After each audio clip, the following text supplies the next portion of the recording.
भगवान शंकर जिस दिन तुम्हारे ऊपर बड़ी कृपा कर दे, किसी सोमवार को 3 नियम बना लो। जिस दिन मेरा भोले बाबा तुम पर कृपा कर दे, उस दिन सोमवार का एक नियम बनाओ कि महीने का एक सोमवार मुझे ऐसा करना है, 3 नियम धारण करना है महीने के सोमवार को। पहला, सुबेरे जाकर शंकर भगवान को 1 लोटा जल चढ़ाना है।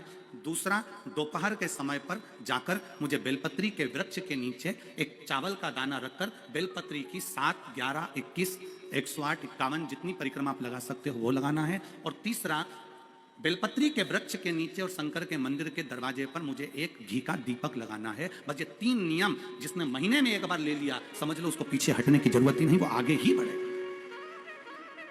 महीने के किसी एक सोमवार का ऐसा नियम बना लो कि मुझे 3 नियम धारण करना है महीने के किसी भी एक सोमवार का। हम ये नहीं कहेंगे कि तुम सोमवार 5 पढ़ रहे हैं तो 5 को करो, 4 पढ़ रहे हैं तो 4 को करो, 3 पढ़ रहे हैं तो 3 को करो। तुम तो महीने का एक सोमवार का नियम बना। और मेरी जीजियों से, मेरी बेटियों से जो विदेश में रह रही हैं, जो कहीं बाहर रह रही हैं, कहीं बड़े शहर में रह रही हैं, जो रोज मंदिर नहीं जा सकते, हर किसी महीने के एक सोमवार को भी ये नियम नहीं धारण कर सकते, तो उनसे कहेंगे कि 3 महीने में एक सोमवार का नियम बना लो। 3 महीने में नहीं बना सकते तो 6 महीने में एक सोमवार का नियम बना लो। और 6 महीने में नहीं बना सकते तो 1 साल में एक सोमवार का ऐसा नियम बना लो कि मैं साल का एक सोमवार ऐसा रहूंगी कि सुबह सोमवार के दिन मंदिर में जाकर जल चढ़ाऊंगी, दोपहर में जाकर बाबा को एक अक्षत का दाना रखकर, अक्षत का मतलब है कि बाबा मेरी दिनों दिन उन्नति करना। बेलपत्री के वृक्ष के नीचे जो अक्षत रखा जाता है वो उन्नति के लिए रखा जाता है। शंकर के शिवलिंग पर जो अक्षत रखा जाता है वो रोग मुक्ति के लिए रखा जाता है। अशोक सुंदरी पर जो अक्षत रखा जाता है वो संतान प्राप्ति के लिए रखा जाता है। षडानंद कार्तिकेय की ओर जो अक्षत रखा जाता है वो हमारे बच्चों की सुख समृद्धि के लिए रखा जाता है। विनायक की ओर, गणेश जी की ओर जो अक्षत रखा जाता है वो हमारे घर में कोई मंगल कार्य आ जाए उसके लिए रखा जाता है। और जो पीठिका होती है जिसपे शिवलिंग रखा होता है, पार्वती जी का हस्तकमल, उस पर अक्षत रखा जाता है तो नारी के अखंड सौभाग्य के लिए रखा जाता है। अक्षत रखने का भी तरीका है।